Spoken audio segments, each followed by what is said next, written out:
I'll help translate and adapt this story to American English while maintaining its essence and changing the names and locations to American ones. I'll start with the first part, finding power in boredom. Let me tell you something about boredom, folks. Back in the 60s when I was young, we didn't have all this technology. You know what I did when I was bored? I'd sit on my porch in Springfield and watch the birds, the clouds, and the street life. At first, I thought it was such a drag, but over time, I discovered those moments were precious. I remember it like it was yesterday. One Sunday afternoon, I was sitting there with nothing to do when I started thinking about how to fix the leak in my roof. And wouldn't you know it? I had an idea. I realized I could use those old shingles my neighbor Bob had offered me. Sometimes the solution is right under our nose, but we need to give our thoughts time to float. These days, I see my grandkids always glued to their phones. When I tell them to put them down for a while, they complain about being bored. That's when I say, that's great. That's exactly what you need. In boredom, we learn to talk to ourselves. It's like doing a cleanup in your head, you know. In my vegetable garden, for example, there are times when I just sit there watching the plants grow. My daughter-in-law Sarah jokes that I look like a statue. But it's in these moments that I have my best ideas for recipes, for solving family disagreements, and even for helping neighbors with their problems. Protect your energy. After living 75 years in this world, sweetie, I've learned that energy is like money in a savings account. You have to know how to save it. When I was younger, I thought I could give attention to everyone, solve everybody's problems, listen to heavy conversations all day long. The result? I was always tired, stressed, and had headaches.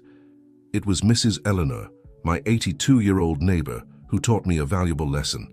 She told me, Frank, we're not streetlights meant to illuminate the whole street. And you know what? She was right. I started to notice that some people were like leaky buckets. No matter how much attention you poured in, it was never enough. These days, when someone comes to tell me their problems, I first ask, and what have you already tried to solve it? If they just want to dump negativity, I politely say I need to water my plants or work on my knitting. It's not about being rude, it's about taking care of ourselves. At my age, I've learned to choose carefully where I spend my energy.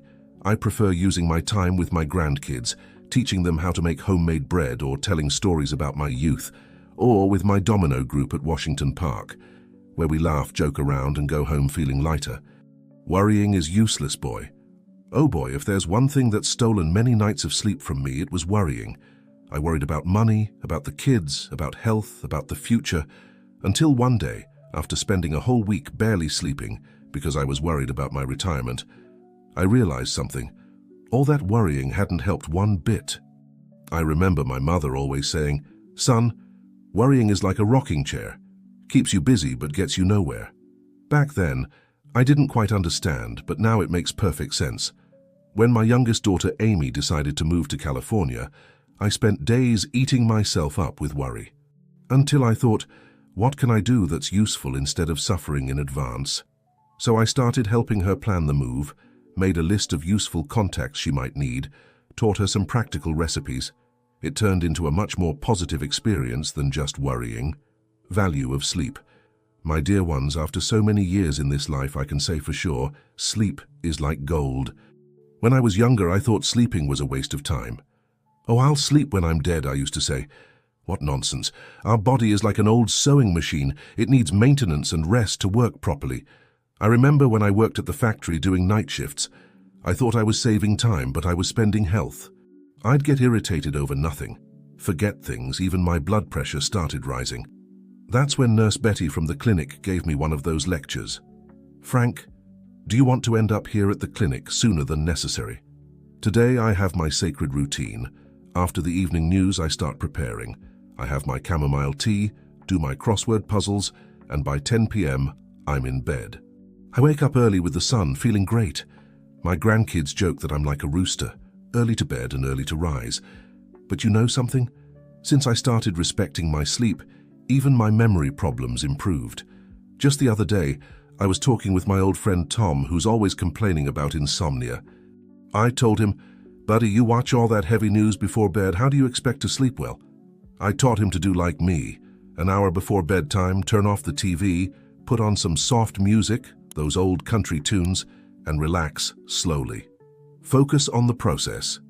That's a lesson I learned from growing my vegetable garden. When I started, I wanted to have all the vegetables right away. I was anxious, checking every day if they had grown. My wife Martha, God rest her soul, always told me, "Frank, plants don't grow faster by pulling them." Over time, I learned to enjoy each little step. The joy of seeing the first leaf coming out of the soil, the care of watering at the right time every day, the satisfaction of pulling out the weeds growing around. Today I know the secret isn't just wanting the ripe tomato, it's caring for the soil, understanding the right time to plant, having patience. It's like my grandson Jimmy learning to play guitar. He wanted to start playing difficult songs right away. I told him, "Son, first you need to make friends with the guitar, get to know each string, train your fingers slowly." Now he understands that each basic exercise he does is a step toward the bigger goal. Life's like that. We need to learn to enjoy the journey. When I was young, I only thought about having my own house. It took 15 years paying the mortgage, saving every penny. But you know what? Today I even miss those tight times. Each payment was a small victory. We'd celebrate when we could buy new furniture, when we painted a wall. The secret is turning each day into a small achievement. Today, with my health issues, I can't do everything I used to do. But each morning I wake up and can do my 15-minute walk is a reason for joy.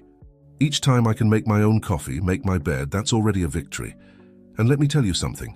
When you learn to value the process, life becomes more enjoyable. It's like baking a cake. Sure, we want it to taste good, but there's a special joy in mixing the batter, smelling it while it bakes, watching it rise in the oven. That's why, my dear ones, don't be in a hurry. Each day is a new page in life's book, and it's worth writing each one with care and attention. What's important isn't just getting there, but how we get there. And you can believe something this old man has learned. In the end, it's these little daily things that make life worth living. All this wisdom didn't come in a single day. It was like building a house, brick by brick, day by day. And today I can say that each moment, each experience, each difficulty, and each joy were part of this process. And that's what makes life so rich and special. You know, I want to share more reflections about these subjects because, at 75, we have lots of stories to tell. About boredom, for example, I remember a funny situation with my granddaughter Emily. She came to spend a weekend with me because there was no internet at her house. Oh my, what drama. On the first day, she was like a fish out of water, complaining there was nothing to do. On the second day, out of sheer boredom, she started helping me organize old photos. And wouldn't you know it, she discovered a passion for photography. Now she's even taking classes. As I always say, boredom is like seasoning in food. A little bit makes all the difference in life's flavor. When we let our mind rest a bit from all this rushing around, it finds new paths we never imagined. About protecting our energy, I have a good story to tell. There was a neighbor here on Oak Street who came every day to tell me about tragedies from the news. It was death, accidents, politics. I'd get so down I couldn't even do my exercises properly. Until one day I had an idea. When he arrived, I'd start right away talking about the flowers that had bloomed in my garden, about new recipes I was testing. You know what? He started changing the subject too. Today we talk about good things and we both feel lighter. The matter of worrying reminds me of my buddy Steve. He was always worried about the possibility of his house being robbed. He installed bars, electric fences, cameras, alarms. Spent a fortune. In the end, you know what happened? He was so worried about thieves that he slipped from the ladder while installing another lock on the window, spent a month in bed. As the saying goes, worrying doesn't prevent tomorrow, it just ruins today. About sleep, I've learned some good tricks with age. When I can't sleep, instead of tossing and turning in bed, I get up and do some knitting in the living room with very dim light. The repetitive movement of the needles calms me down, and before I know it, I'm yawning. I've also discovered that napping after lunch, that 20-minute snooze, works miracles. It's like winding up life's clock. And speaking of process, the other day I was teaching my great-granddaughter Katie to make bread. She wanted to skip all the steps, go straight to the oven. So I explained to her, my flour, making bread is like life. You need patience. First, we mix the ingredients with care. Then knead the dough slowly, wait for it to rise. Each step has its importance. In the end, when she saw the bread coming out of the oven, all golden and fragrant, she understood exactly what I meant. Truth is, life keeps teaching us, right? Each wrinkle on our face is a story. Each gray hair is a lesson learned. And the most beautiful thing is being able to pass this wisdom forward, seeing younger folks understanding that not everything needs to be rushed, that sometimes life's best parts are exactly in what we think is a waste of time. That's why, my dear ones, let's take it easy. Life isn't a 100-meter dash, it's a long walk. There's time to run, time to stop, even time to take a few steps back. What matters is moving forward with wisdom, respecting our time, our energy, and especially enjoying each moment of the journey. As that old saying goes, haste makes waste. And after all these years, I can add, haste is also the enemy of happiness.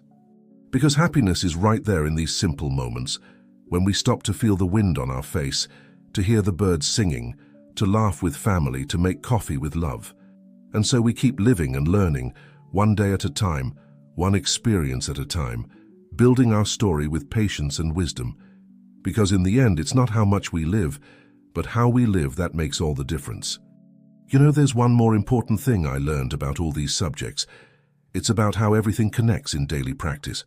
I'll tell you a story that happened to me recently that brings all these teachings together. Last month, my daughter Jane insisted I learn to use something called WhatsApp. At first, I was resistant. What for at my age? But she insisted, saying I could see the grandkids more often, even if through the screen. In the first few days, it was all confusion. I'd get anxious every time a message arrived, wanted to respond to everything right away. Couldn't sleep properly because I was worried if I had responded to everyone. My energy went way down. Until I decided to use everything I'd learned in these years of life. First, I accepted the boredom of having to learn slowly. Instead of getting nervous, I started practicing a little each day. When I didn't know something, instead of despairing, I'd put the phone aside and go tend to my plants. I'd come back later with a fresh mind. Then, I realized I needed to protect my energy. I created my own rules. I only look at messages after breakfast and before the evening news. No being glued to this screen all day. And you know what? It works very well. I stopped worrying if I was taking too long to learn. As my granddaughter says, "Grandpa, everyone has their own pace." And she's right. Now I even participate in the family group, send photos of my garden, watch videos of my great-grandchildren, but all without rush, without anxiety. Sleep remains sacred. After 8 p.m., this phone business stays far from the bedroom. I created my routine, tea, prayer, and a good night's sleep. Technology is good, but it can't rule our lives, and most importantly, I focused on the process. Each message I learned to send is a victory. Each sticker I managed to send, these things my grandkids call emojis, is a joy. I don't need to be an expert. I just need to enjoy this new learning in my way, at my pace. The other day, I was talking with my domino group about all this. Old Tom, who's 80, said something very beautiful. Life is like a patchwork quilt. Each piece has its color, its story, and together they make something beautiful. And that's how I see all these teachings I've shared with you. Boredom, energy, worries, sleep, and process. Everything comes together to form our story. Each day is a chance to sew a new piece into this quilt. That's why, my dear ones, we keep living and learning. Without rush, without pressure, but with lots of love and wisdom. Because each age has its beauty, each moment has its lesson, and each experience makes us richer inside. And I end with advice my grandmother always gave me, and only now at 75 do I completely understand. Life isn't measured by the number of breaths we take, but by the moments that take our breath away. Whether it's a flower blooming in the garden, a grandchild's hug, or a new skill learned, each of these moments is a gift life gives us. So let's move forward with calm and wisdom, enjoying each moment, each learning, each challenge. Because in the end, it's these little things that make our life meaningful and make us who we are. And as my mother used to say, "Son, life is like beans in a pot. You have to cook them slowly to get them just right." So let's keep going, one day at a time, savoring each moment of this wonderful recipe that is life. Oh, before ending, I want to share a few more little things that experience has taught me about all these subjects. You see, when you get to this age, stories seem endless, you know. About finding power in boredom, I remember something interesting that happened at the nursing home where I volunteer. There was a lady, Mrs. Rose, who was always complaining she couldn't stand knitting anymore, that she was bored. One day during this boredom, she started telling stories about her childhood to the other ladies. You know what? Today she leads a storytelling group for the children who visit the nursing home. Boredom opened a door she didn't even know existed. As I always say, boredom is like prepared soil for planting. It seems like nothing's happening, but that's exactly where seeds start to sprout. In my case, it was during the pandemic boredom that I discovered I could draw. I started doodling without any pretension, and today I make little drawings that even my great-grandchildren ask to hang in their rooms. About protecting energy, I learned a good technique from my geriatric doctor. He taught me to do what he calls an energy inventory. Every morning I imagine I have 100 energy coins to spend. Then I distribute them. So many for family, so many for health, so many for chores. When the coins run out, it's a sign I need to rest. Works like a charm. There's a funny story about worrying that happened with my friend Margaret. She was so worried her grandson wouldn't pass his college entrance exam that she got sick. When the boy passed with flying colors, she was in the hospital because of stress. After that, she put a note on her fridge. Worrying doesn't pay bills or pass exams. About the value of sleep, I discovered something interesting. Each person has their way of sleeping well. Me, for example, I can't sleep right if I don't have my warm milk with honey before bed. My neighbor, Mrs. Henderson, needs to do crossword puzzles until her eyes start getting heavy. The secret is discovering what works for you. And about focusing on the process, the other day, I was teaching my great-grandson to ride a bike. He wanted to take off the training wheels on the first day. It reminded me of when I learned to drive back in the 60s. I wanted to start driving like a NASCAR driver right away. My instructor, Mr. Gerald, told me something I never forgot. Frank, a car is like life. First you learn to control it, then you learn to enjoy it.